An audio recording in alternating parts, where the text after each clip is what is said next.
우리가 너무나 잘 아는 요셉이라고 하는 하나님의 종이 등장하는 과정이 기록되어 있는 말씀입니다.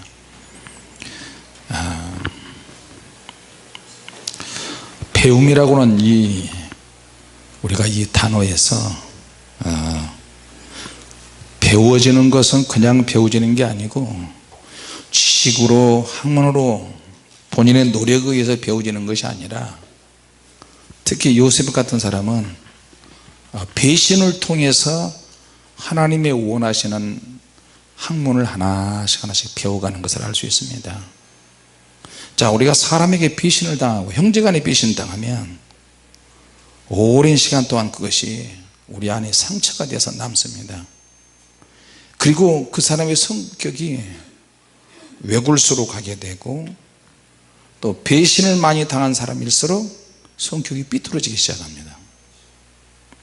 근데 이 요셉이라고 하는 사람은 선천적으로 아주 조용한 사람이고 아버지의 사랑을 많이 받았는데, 아버지의 사랑을 받은 그것 때문에 또 형들에게 배신을 당하고, 아버지 사랑을 독차지한 그것 때문에 형들에게는 그게 마음에 오랫동안 상처를 받았어요. 제가 초등학교에서 대학교로 껑충 뛰어서 이제 중고등학교를 다녀보지 못하고 대학교 들어갔는데, 제일 황당한 게 그거였어요. 초등학교에 담임선생님이 대학교에도 있었던 것처럼 착각을 한 거예요. 그게 얼마나 황당하겠어요. 대학교는 찾아다니면서 과목 영수증 과목을 자기가 원하는 졸업에 필요한 수강증을 끊어서, 학점을 끊어서 졸업을 할 때 학점이 얼마가 필요하면 그 학점에 맞춰서 전공 과목이 있고 필수 과목이 있고 교양 과목과 선택 과목이 있는데, 이걸 적절하게 잘 배분을 해서 해야 되는데 전혀 가르쳐 준 사람이 없는 거예요. 사전에 어떤 정보도 없고. 그래서 대학교 1학년 때는 혼란과 실수와 어려움과 내가 배워야 될 과목과 배우지 않아야 될 과목이 막 뒤범벅이 돼서 섞이게 됐어요. 얼마나 혼란스러운지 모릅니다. 누군가 나를 좀 잘 설명해 주고 이끌어주면 참 좋겠는데 이게 안 맞는 거예요. 하나님께서 보실 때 하나님의 나라에 쓸만한 사람을 하나님은 찾고 계십니다. 할렐루야. 그럼 누가 쓸만한 사람인가? 모르는 거죠. 전혀 몰라요.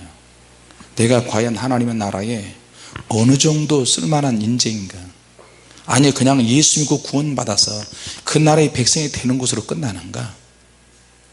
고민해야 됐었어요.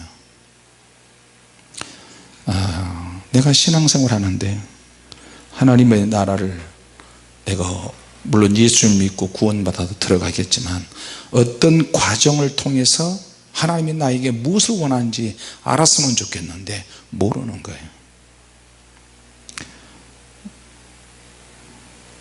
창세기 41장 38절 39절을 보니까 바로가 그의 신하들에게 이르되 이와 같이 하나님의 영에 감동된 사람을 우리가 어찌 찾을 수 있으랴.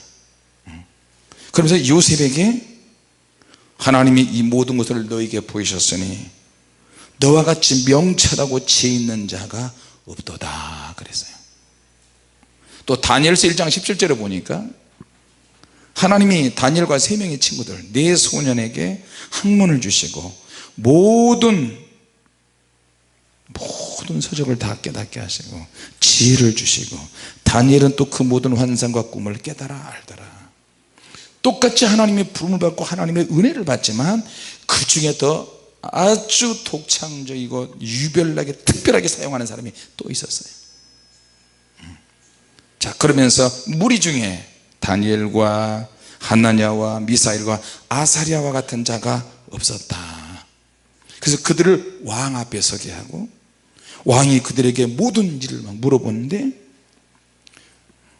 대답하는 말들이 하나님의 지혜가 덕지덕지 묻어있는, 하나님의 총에 막 꿰뚫는 그런 대답이 나오는 거예요.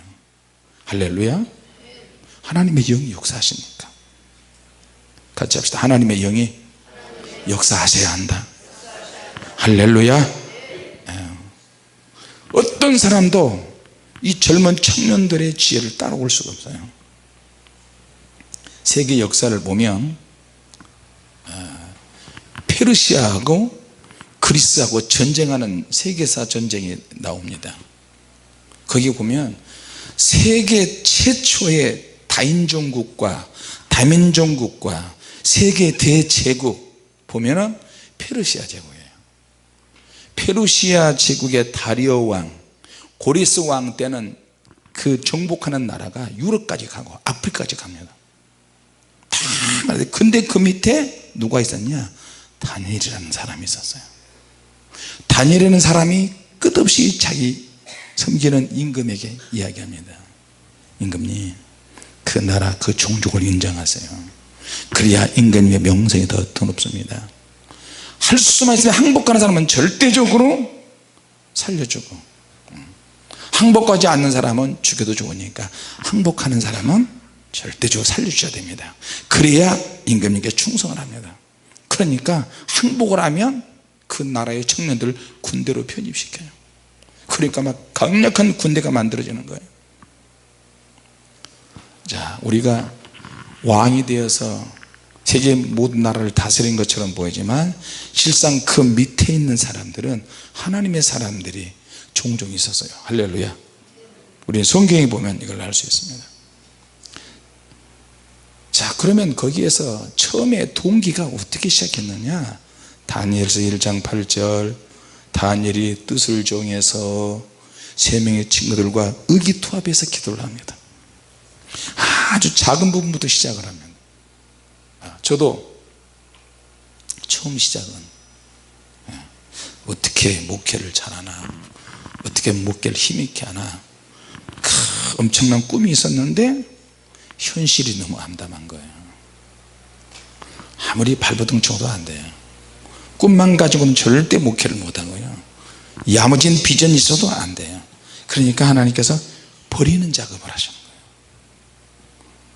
처음에는 소년 때 기도가 너무 하고 싶었고, 기도가 너무너무 좋았어요. 처음 은혜를 받고 성령님을 체험하고 난 다음에 소년 때 교회에서 금요 철야기도 시간에 처음 나가가지고 기도를 하기 시작했어요. 기도를 하는데 기도가 너무 좋은 거야. 10분 기도가 30분이 되고, 30분 기도가 1시간이 되고, 1시간이 3시간, 4시간, 5시간이 됐어요. 야, 하나님 은혜가 바로 이런 것인가? 기도가 너무너무 좋은 거예요.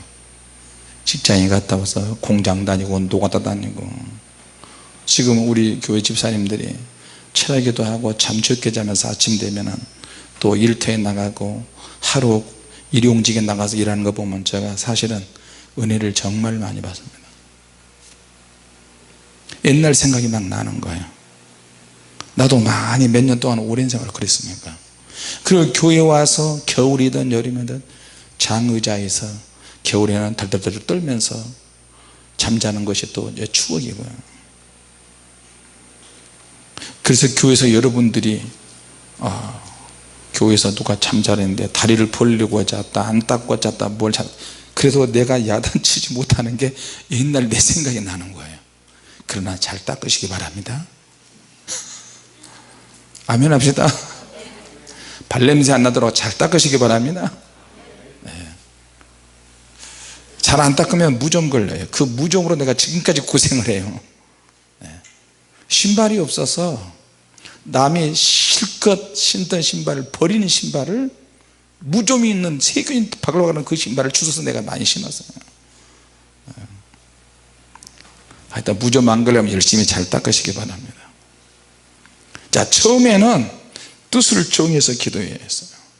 근데 그 뜻이 하나님이 보실 때 인정할 만한, 받으실 만한 그런 정한 뜻이 되는 거예요.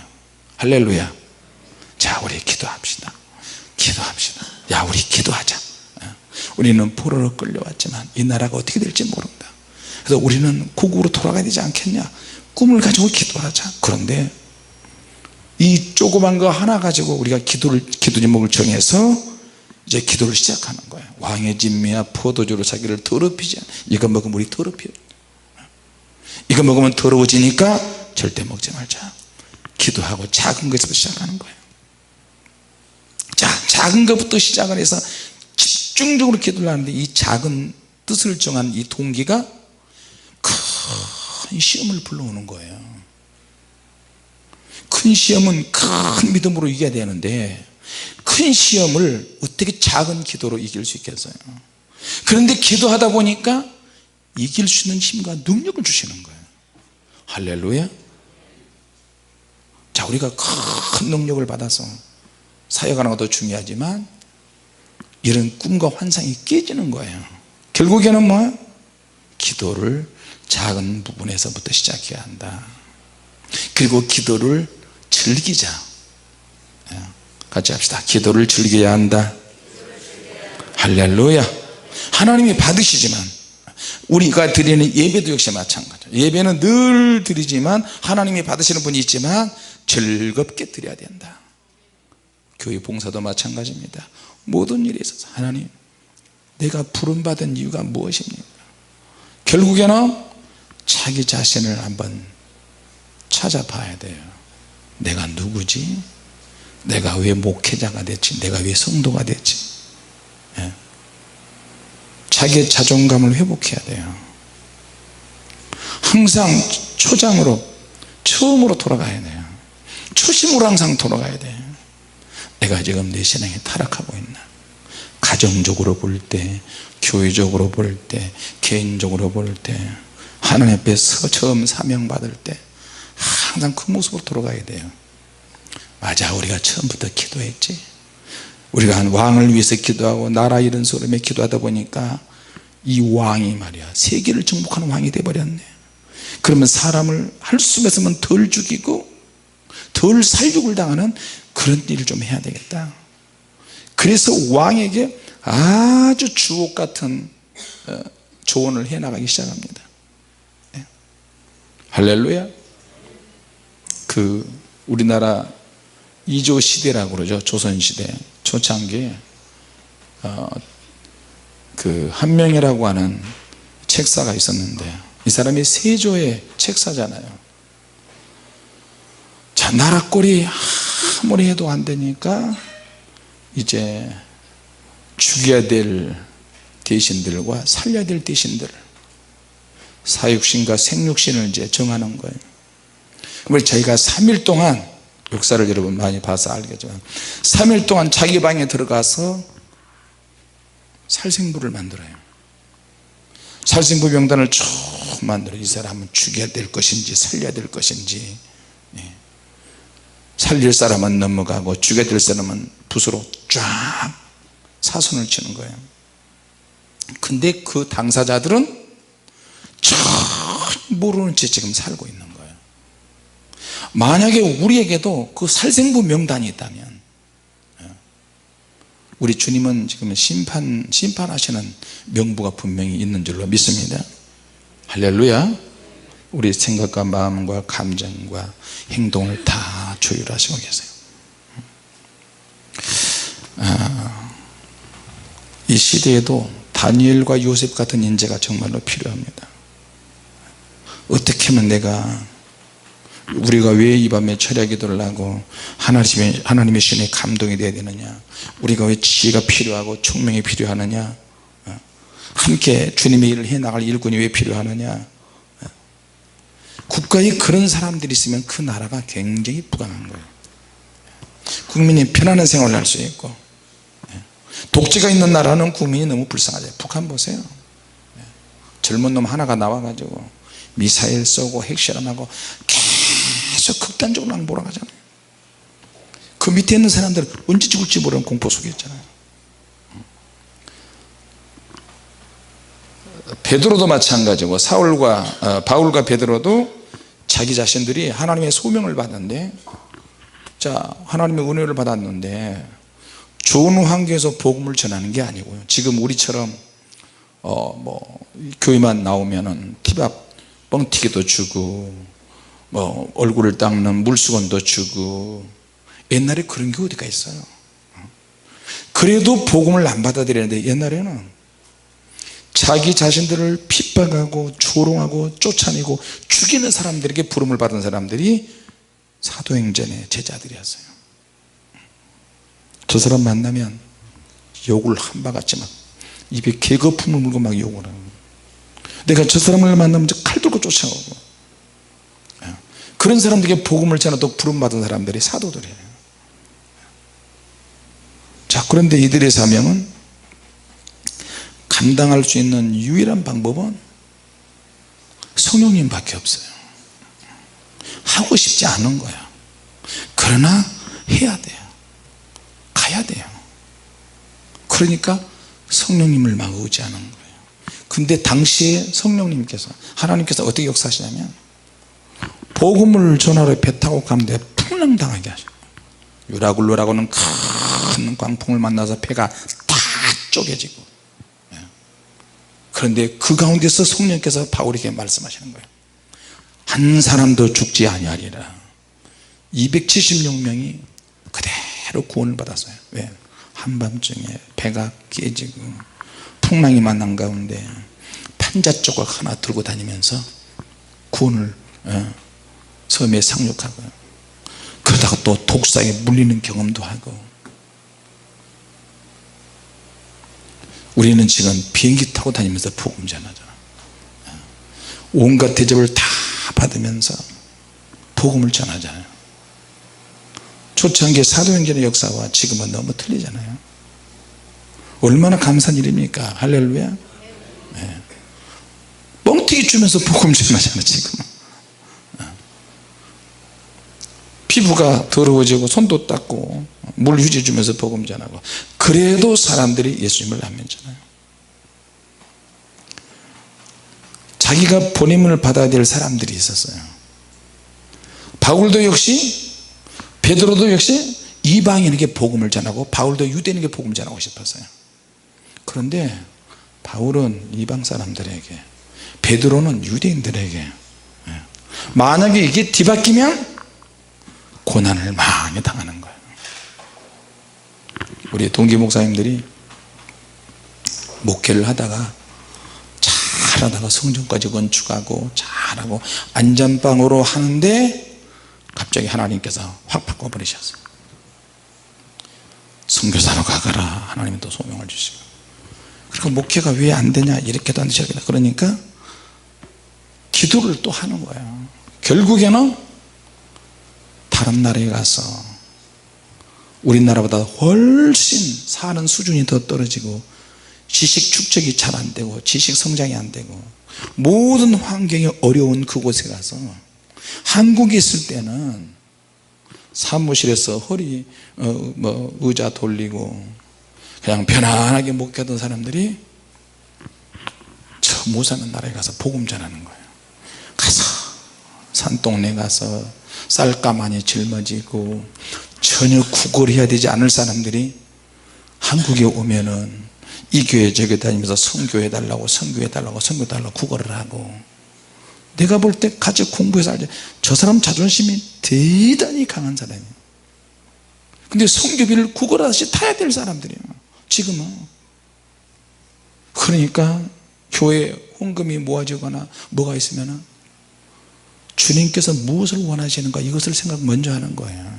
돈을 저축해서 우리가 성전에 나가야 되느냐, 아니면 이렇게 어려운 사람이 와가지고 선교 현장에서 쌀을 공급해 주지 않고 그들에게 뭔가 해주지 않으면 안 되는 그런 사람이 왔는데 우선순위를 따져보는 거예요. 하나님이 내게 주신 은혜가 있는데 그 중에 하나님의 일을 하는데도 핵심이 있고 우선해야 될 것이 있더라. 할렐루야. 그걸 놓치면 지혜가 없는 거예요. 하나님 앞에 가서 분명히 책망받을 거란 말이에요.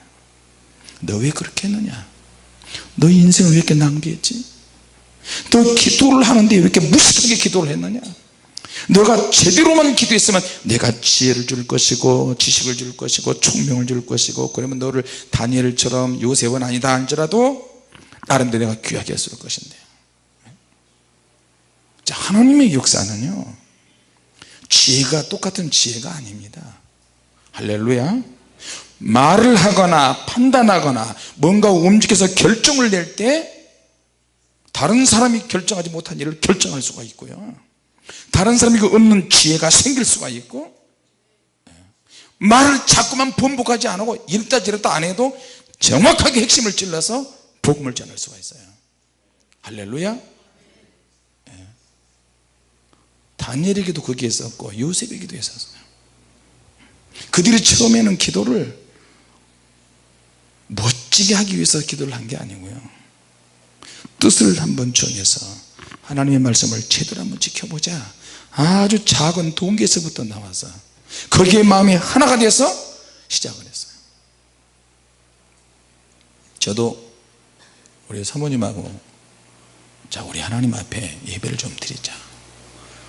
처음에는 할 것도 없고 전도회도 안 되고 그래서 예배를 드리고 기도를 했는데, 기도하다 보니까 기도가 막 좋아지기 시작하는 거예요. 그리고 가족 4명이 앉아있는데 설교를 재미있고 즐겁게 하기 시작했어요. 지루하지 않게. 재밌고 즐거운 설교도 할 수 있겠구나. 그리고 이제 기도를 할 수 있도록 식구들이 기도를 할 수 있도록, 자, 기도는 해야지. 기도는 주님이 가장 기뻐하시고 즐거워한다. 다른 건 몰라도 예배 드리고 기도하고 찬양하는 것은 자식에게 반드시 부모가 보여줘야 되거든요. 알든 모르든 몸에 배어가지고 그것이 습관이 돼야 돼요. 거룩한 습관이 생기도록. 그리고 막 기도하는 거예요. 기도할 때, 예배 드리려고 할 때는 먹을 것도 더 사주고 선물도 더 해주고, 가진 것도 없지만. 그러니까 예배 드리러 가자 그러면 업어주는 줄 알아요, 우리 아들하고 딸은. 한 번 더 업어주고. 자, 작은 기도부터 시작한 기도가 즐거워지고 예배가 즐거워지면서 기도가 점점 발전하고 예배도 발전하고 성장이 되고, 그러면서 이제 이런 자리까지 오게 됐어요. 할렐루야. 처음은 아주 작은, 저도 여러분도 똑같아요. 오늘 어떤 분이 나한테 부산에서 전화가 왔어요. 목사님, 저도 기도원 겸 교회를 하고 있는데 잔챙이들 몇 명밖에 없습니다. 그런데 기도하는데 왜 이렇게 지치고 힘든지, 어떻게 하면 목사님처럼 영적으로 깊어질 수 있는지 그거 좀 가르쳐주고 싶습니다. 좀 배우고 싶습니다. 목사님 유튜브 설교 들었습니다. 막 그래요. 그래서 내가 그런 거 있으면 나한테 좀 가르쳐 달라고 내가 그랬어요. 주님과 신령하게 교제하고 기도만 주님께서 딱, 김 목사야 와 내가 여기 또 그런 거 있으면 가르쳐 달라고 나도. 그럼 내가 당장 쫓아가지. 절대 그렇지 않습니다. 말을 안 해서 뿐이지, 물론 은사적인 부분에서 주님이 역사하신 부분도 있지만 거의 대부분은 기도 중에, 생활 중에, 생각으로, 마음으로, 행동으로, 말이나 치열하게 고민하면서 살고 있어요. 저도요. 주님, 이것을 주님이 원하십니까? 아니다. 주님, 왼쪽으로 갈까요? 아니. 오른쪽으로 갈까요? 아니. 가운데로 갈까요? 맞아. 주님이 그러실 것 같아요? 아니에요. 주님은 우리 과거와 현재 미래까지 다 알고 계시고 그렇게 이끌어 가시지만 우리 인간에게 자율성을 부여하셨어요. 자유로운 선택을 주셨다니까요. 할렐루야. 같이 합시다. 선택은 나의 몫이다. 죄를 짓든 안 짓든 선택은 나의 몫이야. 내가 선택을 해야 돼요. 그러나 이 선택이 하나님 앞에 온전한 선택이 되도록 기도해야 되는 거예요. 얻어맞으면서 가는 거, 얻어맞으면서. 다만 무식하게 죄를 짓지 않도록 하는 거예요. 일반적인 죄도 짓지 않도록 하고 영적인 죄는 더더욱 짓지 말아야 되고, 하나님이 싫어하시는 죄는 입에 칼을 물고 죽을지언정 절대 지어져서는 안 되고. 할렐루야. 자, 여러분 요셉 같은 경우는 자기가 안 배우고 싶은데 하나님께서 코너를 그렇게 몰아가시는 거예요. 위기가 많이 있죠. 하나님은 우리와 함께 하시는데 하나님 어디 계신지 안 보이잖아요. 그러니까 나중에 어떤 열매로 결과를 통해서 아는 거예요. 같이 합시다. 그리스도인은 열매로 그 신앙을 증명한다. 할렐루야. 내게 주어진 어떤 결과로 증명할 수 있어요.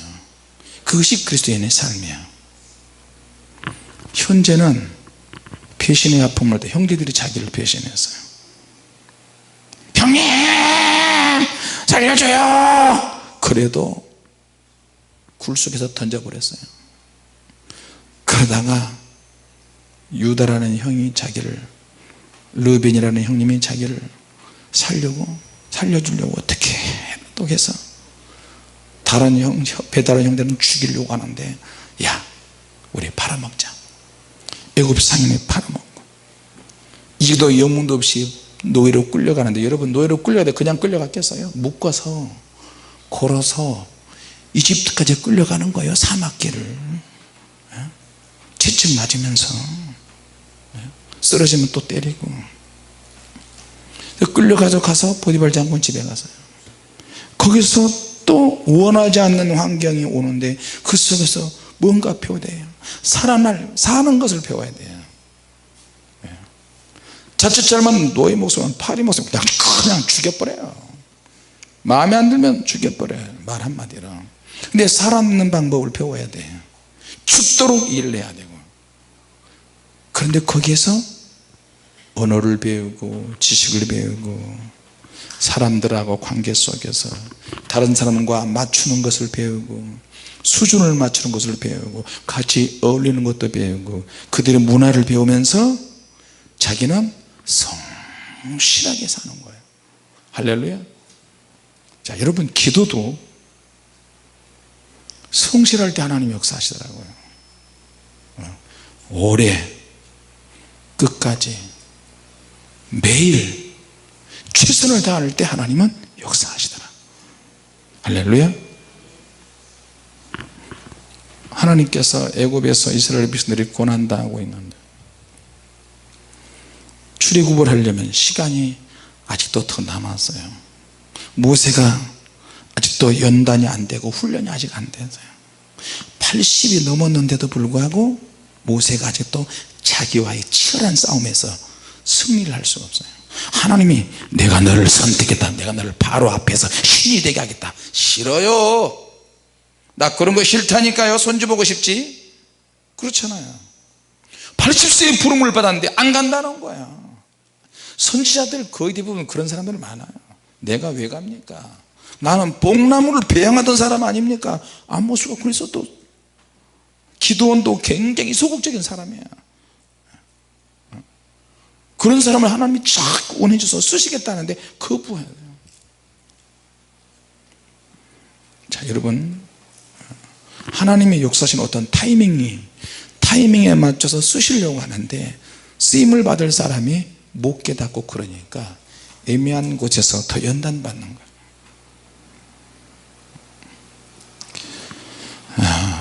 나중에 요셉이 감옥에 가서 또 감옥에 또 갔어.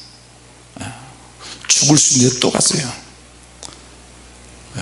성폭행범으로 강간범으로 억울하게 누명을 당했어요. 근데 하나님은 그곳에서 또 훈련시키시는 거예요.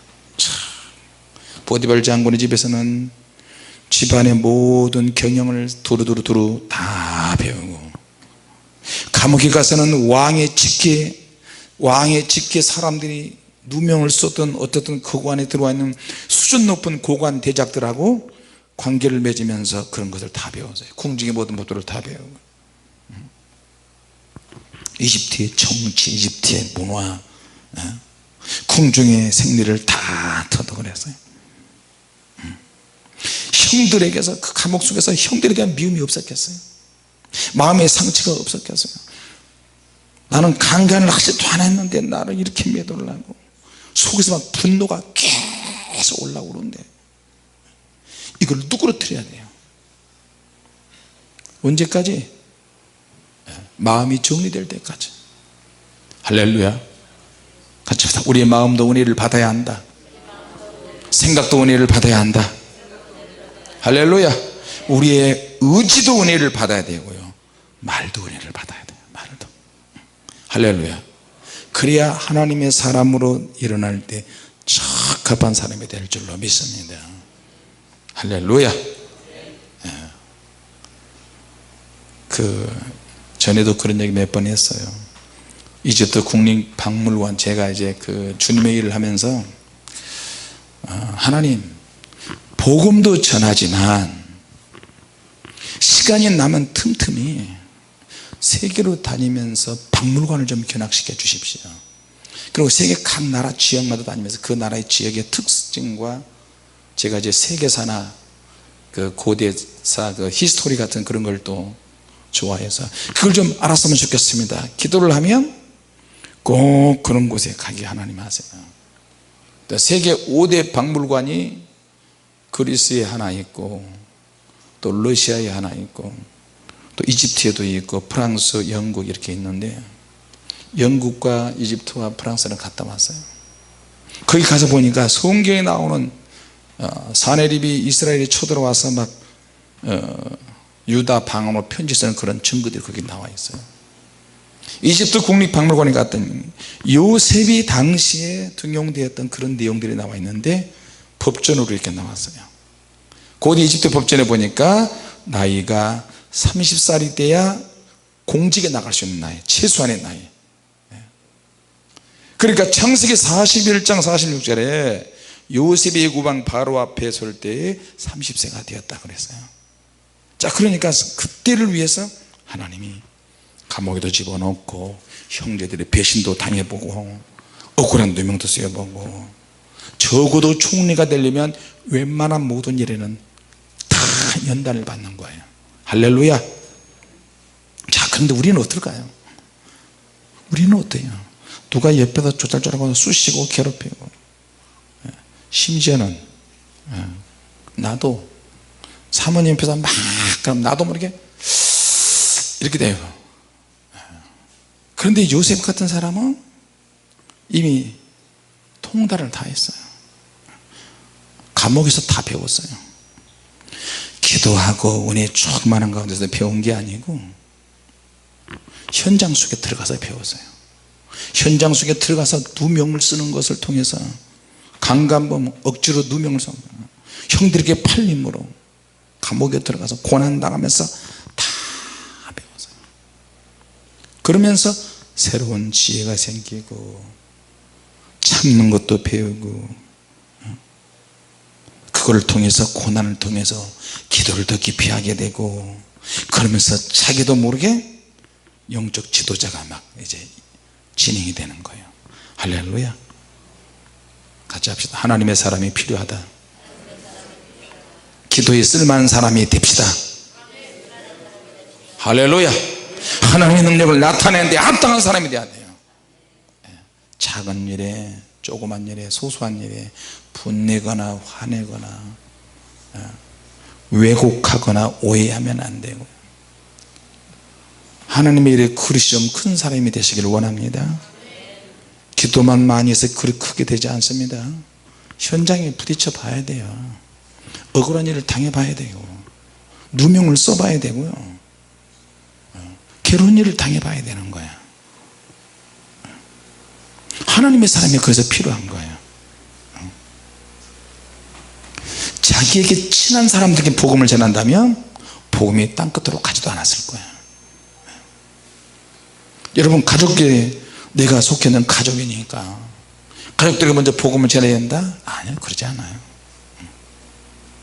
여러분, 친근함 속에, 가족 속에서도 치명적인 유혹과 함정이 기다리고 있어요.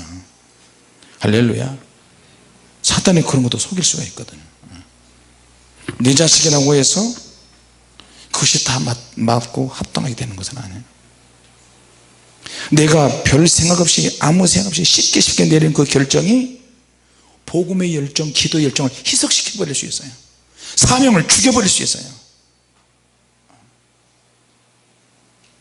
내가 오늘 우리 딸한테도 내가 그랬어요. 아들한테도 불러서 가족에 얽매이지 마라. 남편에게 아내에게도 얽매이지 마라. 기본적으로 해야 된다. 그래 만약에 결혼을 할 때도 역시 마찬가지예요. 만일에 그런 것들 때문에 주님의 일이 열정이 식어지고 복음의 열정이 식어지며 하나님 앞에 우리는 가서 큰 책망받는다. 때로는 이 친한 사람들 가족 중심으로 내 생각에 이렇다 이런 것들이 장애물이 될 수 있어요. 어떤 사람은 시간이 많이 걸리는 사람이 있고 어떤 사람은 시간이 안 걸려요. 올바른 판단하고 주님을 해나가는 시간이 안 걸리는 사람이 있고 시간이 많이 걸리는 사람이 있어요. 그래서 연단을 받는 것 같아요. 할렐루야. 관점의 차이가 있습니다. 하나님께 똑같이 쓰임을 받는데도 적절하게 쓰임을 받는 사람이 정말 필요해요. 할렐루야. 생각이 틀려도 결함이 있고 주장하는 것이 틀려도 또 때로는 주님의 사랑으로 이걸 포용해 나가는 것도 굉장히 필요하고요. 내 생각이 전부 맞거나 틀리거나가 아니고 가장 중요한 거는 하나님께서 이걸 어떤 관점에서 보느냐.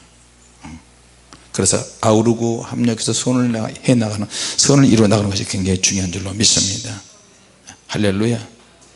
같이 합시다. 기도에 쓸만한 사람이 되자. 할렐루야. 내가 배울 때 무언가를 배울 때 고난에 있은 현장에서 배운다는 것을 기억하시기 바랍니다. 기도하겠습니다. 하나님 아버지 은혜를 감사합니다.